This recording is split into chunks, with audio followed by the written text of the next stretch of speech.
নারীর জন্ম হয় হচ্ছে কলঙ্ক, কুলক্ষণ, অমঙ্গল। নারীর কোনো আত্মা নেই। নারীর জন্ম হয়েছে সেবার জন্য। স্বামী স্ত্রীকে বিক্রি করতে পারে। স্ত্রী হচ্ছে বাড়ির সম্পদ, জিনিসের মতো। নারী তার স্বামী থেকে অন্য কোথাও যেতে পারবে না, নির্যাতন চালালেও। না মদনলাল, নারীর জন্ম হয় অনেক ভাগ্য করলে।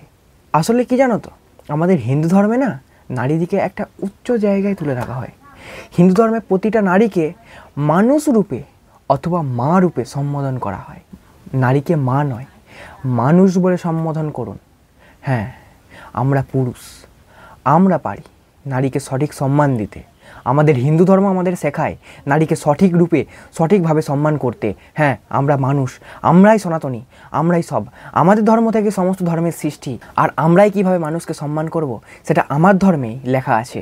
আমার ধর্ম গীতা, সেখানেই লেখা আছে আমার ধর্মকে কিভাবে সম্মান করতে হয়, কিভাবে সম্মান করব, এটাই আমার ধর্ম শেখায়।